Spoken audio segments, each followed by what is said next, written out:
Olá! No Justiça Legal de hoje, você vai conferir uma reportagem sobre a exposição que marca os 125 anos da Revolução Federalista. No quadro Entrevista, recebemos a juíza Ana Paula Amaro da Silveira, que fala a respeito da Lei 13.509 de 2017, que alterou algumas regras no processo de adoção. Acompanhe também no quadro Isso é Legal, uma matéria sobre a Semana Lixo Zero em Florianópolis, promovida com o objetivo de gerar reflexão na sociedade a respeito do lixo. E a partir de agora, você vai ver a cobertura do 15º Fórum Estadual dos Juizados Especiais de Santa Catarina e do 16º Encontro Estadual de Turmas de Recursos. Representantes de todo o estado participaram em Florianópolis do 15º Fórum Estadual dos Juizados Especiais de Santa Catarina e 16º Encontro Estadual de Turmas de Recursos. O evento, que ocorreu no auditório da Associação dos Magistrados Catarinenses, debateu realidades e desafios da área. É para capacitação, ouvir os colegas que estão lá na ponta, para que possamos aqui adotar algumas políticas em cima do que for posto e discutido neste fórum.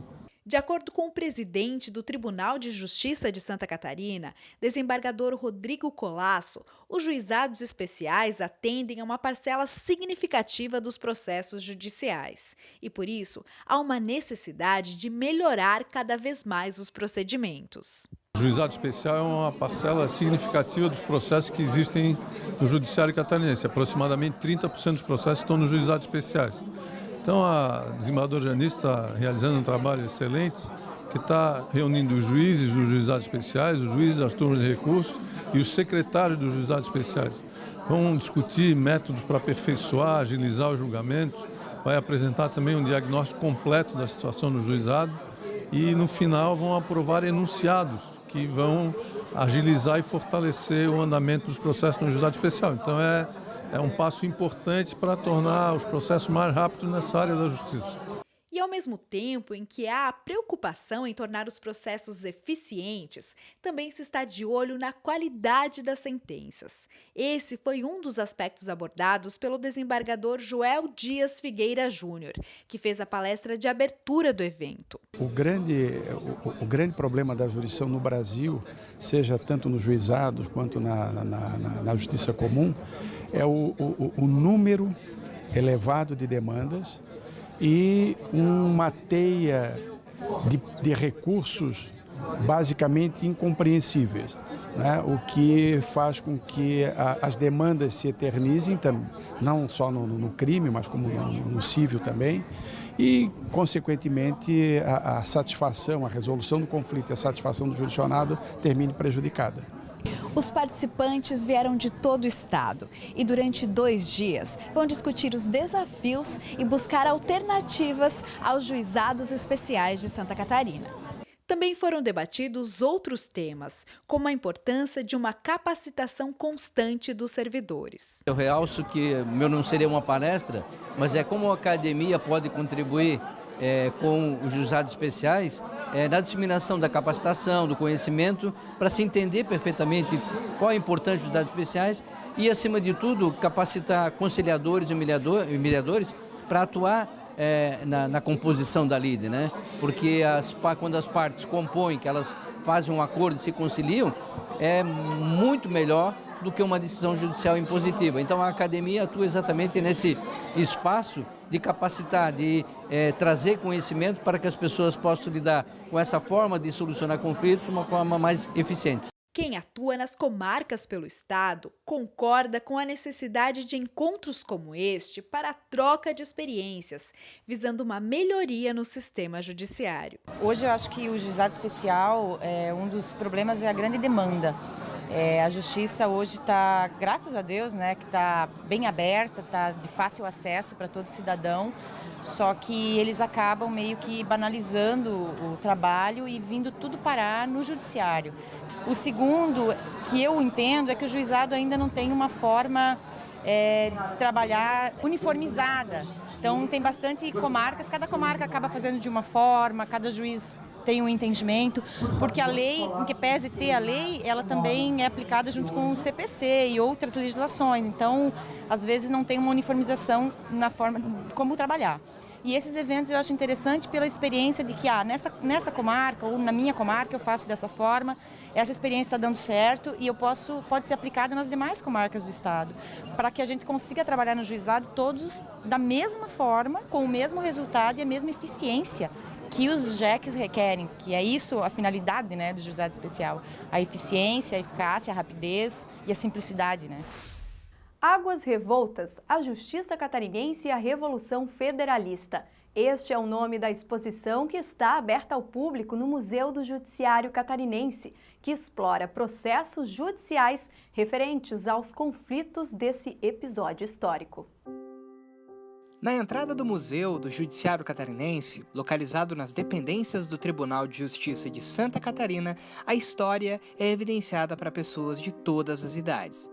Afinal, 125 anos depois, a Revolução Federalista é abordada no Estado, sem amarras, na exposição Águas Revoltas, a Justiça Catarinense e a Revolução Federalista, cuja curadoria é feita pelo historiador Adelso Brigman, em um levantamento inédito, retrata a presença de nomes importantes deste período histórico, tanto quanto a ausência de muitos outros. A Revolução Federalista foi um movimento de descontentamento com o poder central republicano, representado nesse período pelo Floriano Peixoto.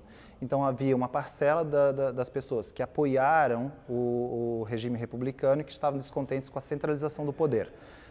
Juntaram-se a essa parcela de descontentes, de republicanos descontentes com a centralização do poder, monarquistas insatisfeitos com a mudança do regime e algumas lideranças daqui da região sul que pretendiam separar a região sul do Brasil e juntá-la ao Uruguai. Entre essas parcelas de informação, abrem-se lacunas gigantescas. Algumas lacunas inviabilizam a pesquisa, a formação de uma ideia sobre um determinado evento ou um determinado período histórico. Então, agora, outras lacunas, elas problematizam aquele período, problematizam aquele evento. Por que dessa lacuna? Essa lacuna é proposital ou é acidental? A reflexão, buscada com o tema ausência e presença, é provocar no público um pensamento sobre o papel de cada indivíduo na história e como a narrativa pode ser diferente para cada um. O título evidencia um momento turbulento nas águas de Santa Catarina, onde um conflito ocorrido nos mares catarinenses decidiu que nomes como Álvaro de Augusto, Manuel Constâncio, Israel de Sá, Joaquim Lopes de Oliveira, Caetano Nicolau de Moura e Miguel Serval poderiam ser simplesmente apagados da história, que poderiam ser simplesmente retratos vazios numa parede. A exposição, no entanto, demonstra que não, a ausência é tão sentida quanto a presença, e que podemos ser mais do que simplesmente nomes em uma placa. Tem muita coisa aqui que eu não sabia da história de Florianópolis em si. Eu aprendi muita coisa hoje e eu fiquei bastante curiosa para voltar aqui e saber mais.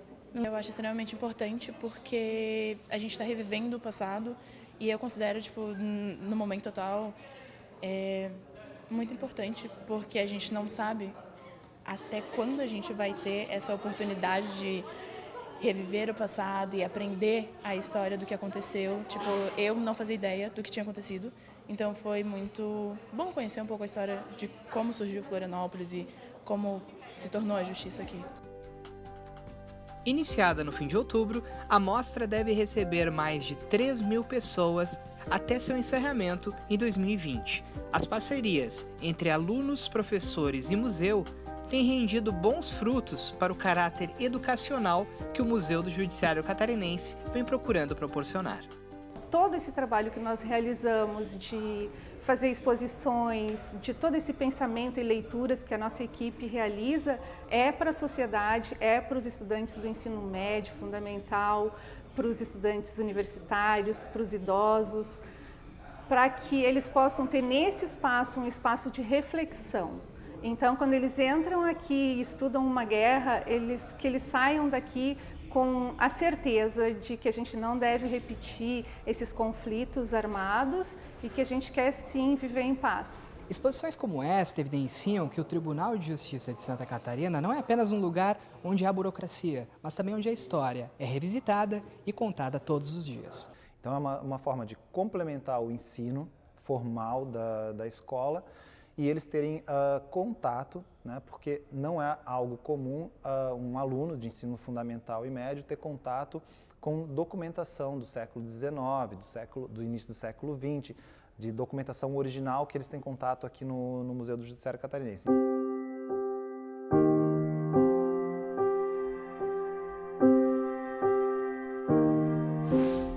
Com o objetivo de mobilizar e empoderar o maior número possível de organizações e trazer soluções para o lixo, a Semana Lixo Zero busca conscientizar comunidades de todo o Brasil e também do Uruguai para que as pessoas reflitam sobre o assunto. Uma das cidades participantes foi Florianópolis e, claro, a nossa equipe de reportagem foi conferir de perto essa movimentação e mostra para você agora no quadro Isso é Legal.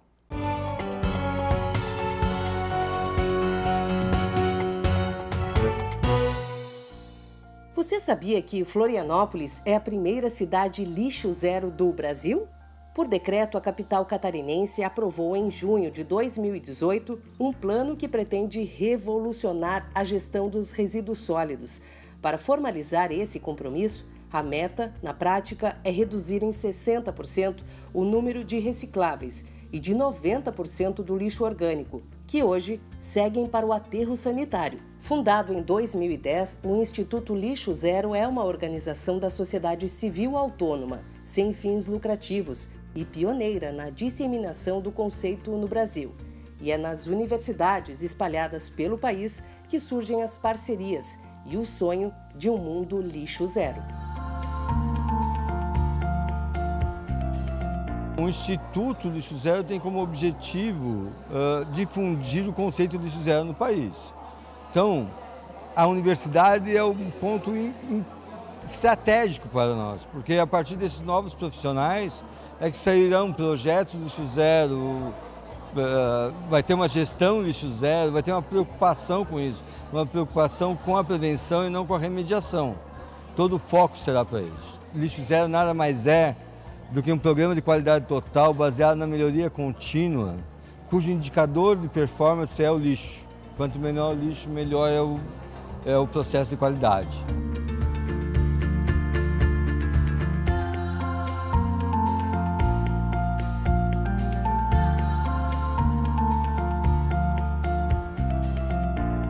O tema é pauta frequente nas instituições de ensino catarinenses.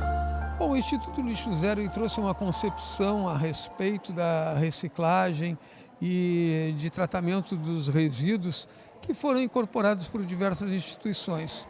E no nosso caso, a Universidade Federal de Santa Catarina, no ano passado, fez uma proposição de reunir diferentes universidades para um consórcio a respeito do tratamento conjunto do lixo zero e de troca dessas informações. Lixo zero hoje é quase um estilo de vida e para os especialistas não há dúvidas que a revolução começa pela consciência.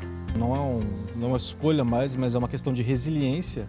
As universidades estarem discutindo um dos que é os maiores problemas da humanidade, que é o problema dos resíduos sólidos, ou então, como a gente fala a partir do conceito do lixo zero, o problema dos recursos naturais. Porque quando a gente fala de lixo, né, ou de resíduos sólidos, nós estamos falando nada mais, nada menos do que recursos naturais. A situação é preocupante e levou as instituições de ensino a repensarem, por exemplo, o uso de copos descartáveis. Na Universidade Federal de Santa Catarina, tem até uma campanha bem bacana. É a campanha Quanto Custa o Seu Café? Que é uma campanha que vai mostrar o problema do plástico, desde para o meio ambiente, para a economia e para a nossa saúde também. Porque como o nosso projeto ele vai reduzir o uso de descartáveis, então ele vai reduzir a quantidade de resíduos que a universidade está gerando, contribuindo para que a capital seja lixo zero. Hoje Florianópolis é considerada uma cidade lixo zero. É claro que lixo zero é um conceito, mas ela prevê o quê? O alcance das metas. Então, no momento que o prefeito faz esse reconhecimento, ele acaba corroborando com os nossos estudos, com os nossos planos de desvio dos resíduos sólidos do aterro sanitário. Pode até parecer pouco, mas eu já estou fazendo a minha parte e quero ampliar essa lista. E você?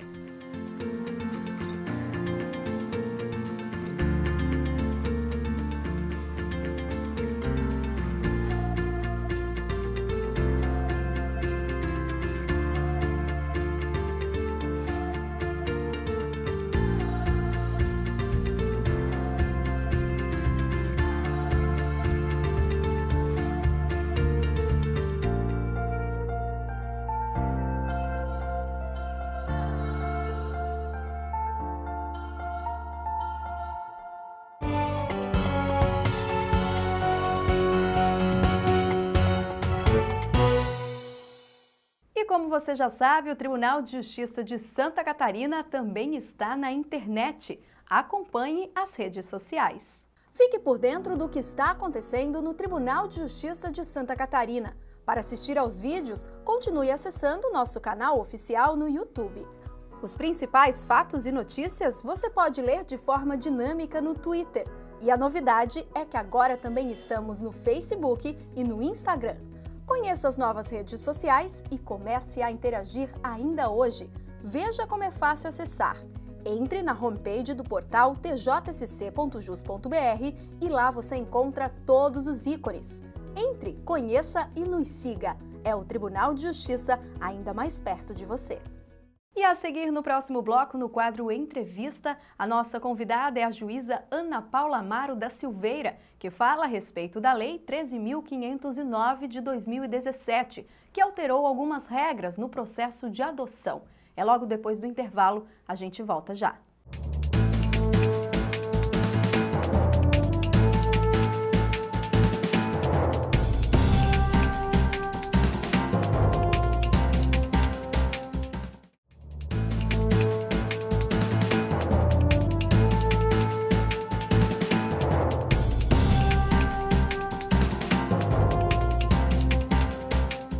No quadro Entrevista de hoje, nós vamos falar sobre a Lei 13.509 de 2017, que trata da adoção no Brasil. E é por isso que nós convidamos aqui a juíza Ana Paula Amaro da Silveira, ela que já atuou muitos anos na Vara da Infância e Juventude da comarca de Gaspar, no Vale do Itajaí, é diretora da Infância e Juventude da Associação dos Magistrados Catarinenses e atua na 4ª Vara Civil da capital.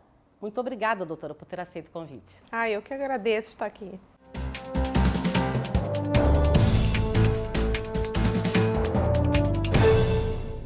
Doutora, poderia fazer um breve histórico sobre as alterações nas regras da adoção no Brasil até chegarmos à Lei 13.509 de 2017, que vai completar agora, um ano, em novembro? A adoção, ela sempre existiu, mas ela não tinha essa amplitude que tem hoje com todos os direitos, porque na época do Código de Menores e do Código Civil, ela era bem mais restrita.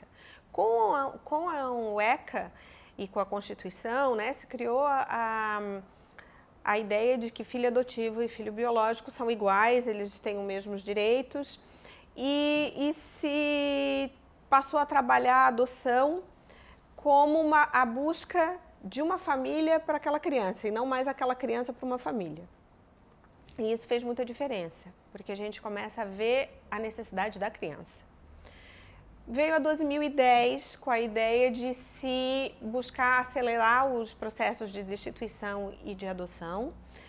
Se criou o cadastro de adoção, se criou um prazo máximo para que a criança possa sair da instituição de acolhimento, quando acolhida, né? E isso também foi um marco bem importante para que ela não entre bebê e saia aos 18 anos. E agora, com a Lei 13.509, novamente se estipulou prazos menores tanto para a criança institucionalizada, quanto para prazo de estágio de convivência, prazo para processamento da destituição, da adoção. Essa sempre é a ideia de fazer com que a criança fique o menos tempo possível sem família, né? Sem assistência. E eu penso que a gente está sempre num caminho de olhar por essa criança. Além disso, e desde sempre, a nossa legislação, ela reforça no ECA, reforça na 2010, reforça agora também na 13.509, que a preferência e a prevalência é pela manutenção da criança na família biológica.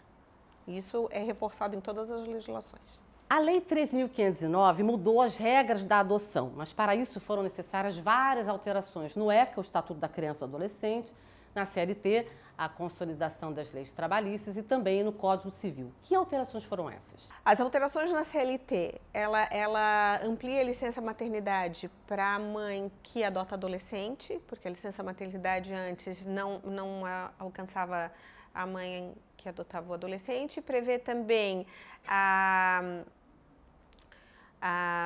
garantia do emprego para o pai, que adota durante o estágio de convivência e prevê também o período, o tempo garantido para amamentação também para a mãe adotiva. Essas foram as alterações nessas duas legislações. Com relação ao ECA, como é o ECA que trata da adoção, toda lei que alterar qualquer coisa que exista vai estar alterando o ECA. Então, toda 13.509 traz alteração para o ECA, toda ela. Qual o impacto dessas mudanças no processo de adoção? Olha, ela traz algumas questões bem interessantes, porque primeiro ela fala da habilitação. Então, o pretendente à adoção, que ele começa com um processinho, que é a habilitação, e ali prevê agora a legislação que aquele que está habilitado, que já adotou e quiser adotar novamente, ele não precisa fazer um novo processo de habilitação, está valendo aquele. Ele também prevê que deve ser feita uma reavaliação a cada 3 anos, porque isso não vinha previsto. Então, às vezes, a pessoa tinha se habilitado há 10 anos atrás, e agora a situação de vida estava completamente diferente, né? Então, a ideia é fazer essa avaliação. Também prevê que 3 recusas injustificadas, quando é chamado, tem a criança dentro do perfil, e recusa 3 vezes, é cancelado aquela habilitação. Porque, às vezes, ficava na fila, né? E também impedia que outro fosse chamado. Essa é uma situação. O procedimento da destituição também foi enxugado, foi reduzido. Os prazos de estágio de convivência também foram reduzidos. E também tem uma outra situação que trata da família biológica, mas que faz um processinho, que cria um processinho para a mãe que quer entregar essa criança. E isso vai modificar a questão da entrega desse bebê, dessa criança que a mãe não tem condições de ficar. A ideia é passar uma segurança para a família biológica e para a família adotiva. Facilita ou dificulta? Eu acho que essa lei tem a vontade de facilitar, mas cria alguns mecanismos que dificultam. Doutora, a lei está sendo cumprida pelos órgãos públicos envolvidos no processo de adoção nas esferas municipal, estadual e federal? Num país com todas as dificuldades que a gente tem, uma lei que trata de tantos direitos fundamentais e sociais, é difícil a gente dizer que ela está sendo cumprida, né? Eu acho que existe sempre a vontade de cumprir. Aqui em Santa Catarina, a gente tem alguns mecanismos dentro do Poder Judiciário na tentativa de fazer cumprir esses prazos da criança dentro da instituição, de acompanhar os processos de destituição e de adoção. Nós temos o CUIDA, que é o Cadastro Único Informatizado de Adoção, fiscalizado pela SEJA, que é a Comissão Estadual Judiciária de Adoção, vinculada à Corregedoria de Justiça, que faz inspeções direto nas instituições de acolhimento e nas varas da infância e juventude. Então, a ideia é que ela seja cumprida. O tema é polêmico, pois muitos defendem esta lei por dar mais celeridade aos processos de adoção. No entanto, outros refutam essas mudanças por acreditarem que elas ferem os direitos adquiridos no ECA, o Estatuto da Criança e do Adolescente. Então, quais são as vantagens dessa lei para quem adota? A lei não veio para ferir direitos. Certo? A questão de fixação de prazos e a busca desses prazos para acelerar o processo de adoção é que, a meu sentir, ela não tem esse efeito prático que se gostaria, porque existem N situações dentro de um processo que fazem ele não seguir dentro do prazo, né? Então, a ideia de que só o prazo vai acelerar é uma ilusão. Isso não vai acontecer.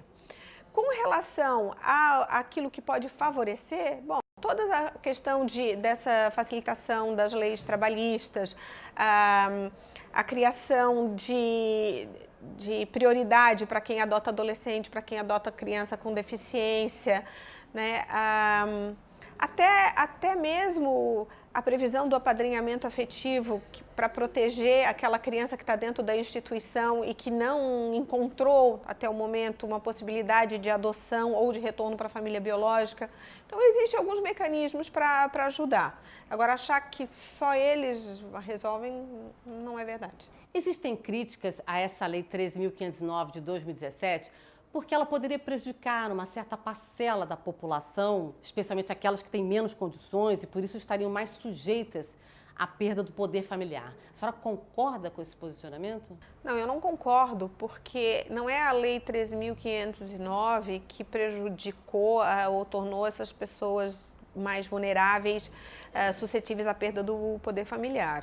O que acontece é que pessoas numa situação de vulnerabilidade, elas tendem a estarem mais expostas a situações de risco e a colocarem as crianças em situação de risco. Então, alguém que tem uma família estruturada que passe por um problema vai ter todo o suporte familiar para lhe ajudar a sair. Essas pessoas mais vulneráveis, normalmente, elas não têm a quem recorrer, né? E as crianças mais ainda. Mas a gente tem que pensar que o ECA veio para olhar para aquela criança. Ela é o sujeito de direito. Ela é a pessoa que a gente está olhando. E se ela está sendo exposta à violência, a castigos imoderados, ao abandono e à negligência, ela tem que ser protegida, independente da situação financeira do seu familiar. E com relação ao judiciário, quais são os pontos positivos e negativos dessa lei na tomada de decisões? Bom, a Lei 13.509, ela prevê prazos mais curtos, né? Então, ela cria o prazo de 120 dias para adoção, ela prevê um prazo de 15 dias para o Ministério Público entrar com a destituição, que antes era de 30. Ela prevê a possibilidade da nomeação de peritos nos casos de não existir dentro do quadro do judiciário alguém apto para fornecer o estudo que o juiz precisa para amparar a sua decisão. Ela também estabelece esses critérios da habilitação, de como proceder com o habilitando, né, de preservar a habilitação para uma segunda adoção. Ela cria um procedimento para a destituição um pouquinho mais rápido. Então, são mecanismos que ela estabelece na tentativa de facilitar. Para finalizar, o Poder Judiciário catarinense vem promovendo mecanismos para ampliar o número de adoções de uma forma geral? Olha, o Judiciário de Santa Catarina ele tem participado de várias campanhas de adoção, de conscientização da adoção legal, do cadastro de adoção, do respeito ao cadastro de adoção. E agora, mais recentemente, criou também um sistema de busca ativa, que é um procedimento para tentar aproximar essas crianças que estão em instituição há mais tempo, que são consideradas invisíveis, ou seja, aquelas crianças que não estão dentro do perfil da maioria dos habilitados, mas que podem vir a ser, né? Então, a busca ativa é tentar pegar essas crianças e fazer com que aqueles casais ou os pretendentes que estão habilitados tenham acesso ao perfil dessa criança. Na prática, como funciona essa aproximação? O procedimento do busca ativa, ele foi criado pela Corregedoria de Justiça e ele está ainda em processo de instalação, pelo que eu sei, mas ele já foi lançado. A ideia é que o casal ou o pretendente, porque não precisa ser casal, habilitado, ele tenha uma senha e ele pode acessar justamente esse cadastro informatizado de adoção. Então, ele acessa o cadastro e ele tem acesso ao perfil da criança, a foto da criança, para fazer essa aproximação. Nós conversamos então com a juíza Ana Paula Amaro da Silveira, diretora da Infância e Juventude da Associação dos Magistrados Catarinenses. Doutora, muito obrigada por ter aceito o convite. Obrigada também. O quadro A Entrevista de hoje fica por aqui. Nós voltamos na semana que vem. Até lá!